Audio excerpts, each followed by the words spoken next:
Let's Talk Arts and Entertainment on WMAY. A Grateful Coffee Company opened over the weekend. I was able to go there, get a cup of coffee myself.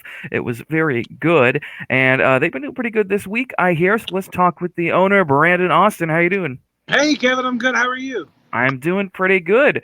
So a successful opening weekend. In fact, the opening day, I was there, and I had come pretty late, but it was packed, and you were like, "Yeah, this is the slowest it's been." So it's been good, I guess, right? Wow, yeah, opening weekend was phenomenal. Saturday it was packed from open to close, and later in the day when you came was one of the slowest times. At one point, we had a line out the door and past the restaurant next door Awesome. in the strip mall. So it was a great opening day, and Sunday was just as good. And this week has been super steady, so it's been a great start. Nice. That is good. That is good. So you guys are a coffee shop, Grateful Coffee Company. However, I did notice that not only were you serving coffee and some other drinks, but there were also some snacks and some food, some meals you were serving people. So, aside from coffee, what are some of the things that Grateful Coffee offers to anybody who wants to get some? Yeah, well, all of our coffee comes from Redbud Coffee Company here, based out of Auburn. And yeah, besides coffee, you can get baked goods. We've got muffins, scones, cookies, donuts, so many different items coming from Three Twigs Bakery, which they were actually the previous owners. They were in this building, and they did so well here that they had to move to a bigger location over on Freedom Drive where Pies the Limit used to be. So they did so well here. So they're continuing to provide us with the baked goods for everybody. So that's awesome. And then we also have sandwiches from roast beef, turkey, ham, chicken, all that good stuff. So yeah, we've got a pretty large menu, and people seem to be enjoying it so far.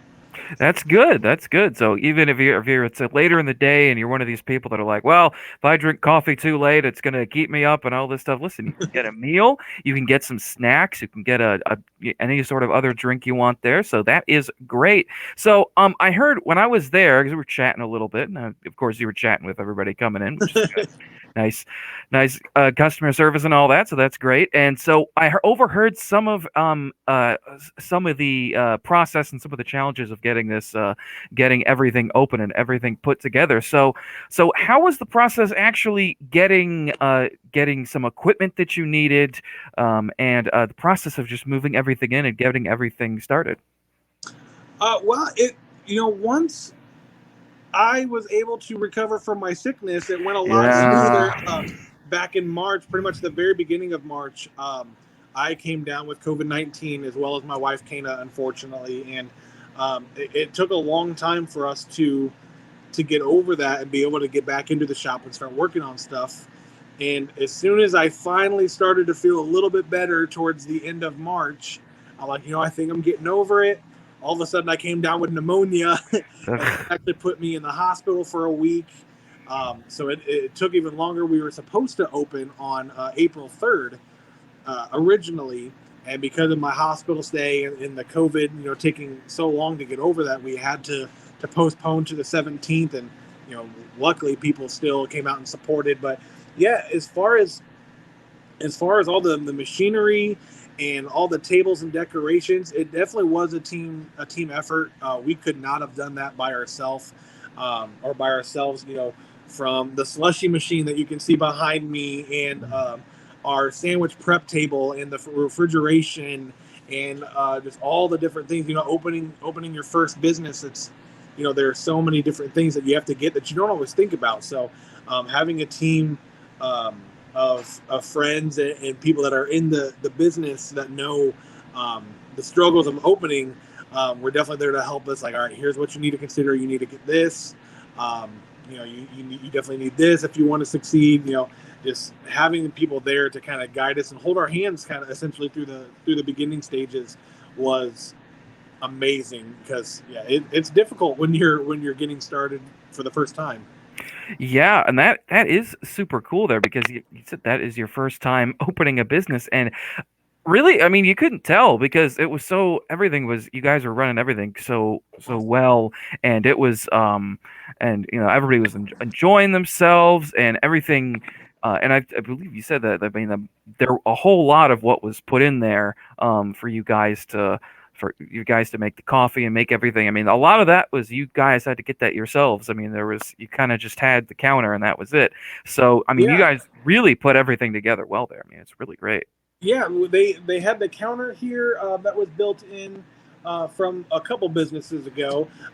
Three Twigs was so generous, and they left us a couple of refrigerators. So that was, and those would have been the biggest expense. Right.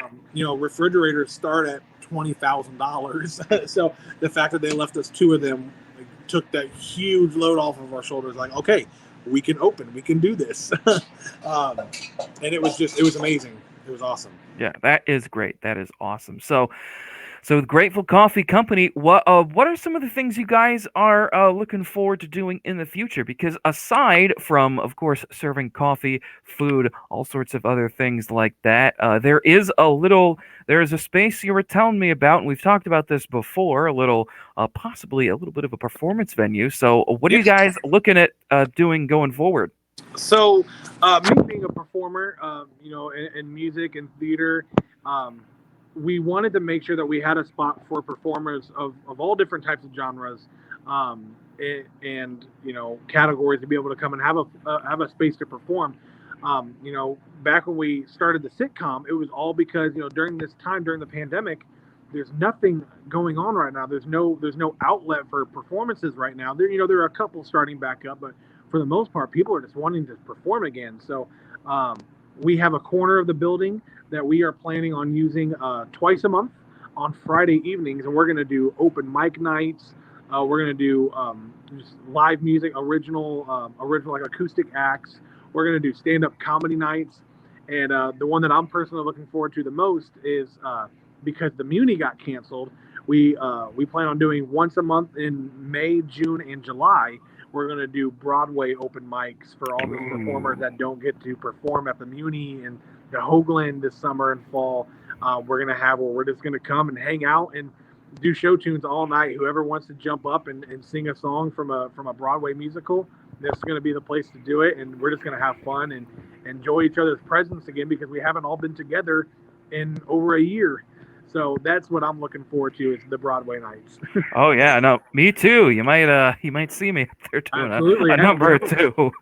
That's gonna be awesome. That's so cool. And before I let you go here, I gotta talk to you about the sitcom Yeah. minimum wage. You just mentioned that. So with this new location, and you guys have filmed and put out 2 episodes. I know that listen, running a business would be a lot of work. But are you also going to be doing putting in some a little bit of work on the TV show as well? How are you guys doing that? Yes. So episode 3 is almost done in with the writing process. Oh, nice. Um, I am writing this episode with Hunter Woods and Robbie Quantz. All right. So it's to me, I think this one's by far the funniest so far, just with the help of Hunter and Robbie. Um, but once we finish the writing, we're hoping to start shooting that in the next couple weeks, which means in the next month or so that'll be ready to put out and release to everybody. All right, awesome. Well, in addition to having the sitcom to look forward to, several performances you'll be able to watch in Grateful Coffee Company. And don't forget, while you're in Grateful Coffee Company, you can also get some coffee and you can get some refreshments, all sorts of food. Brandon, thank you so much for joining me once again. And I am sure we'll be doing this again pretty soon. Absolutely. Always a pleasure, Kevin. Thank you so much. Thank you. So let's talk arts and entertainment on WMAY.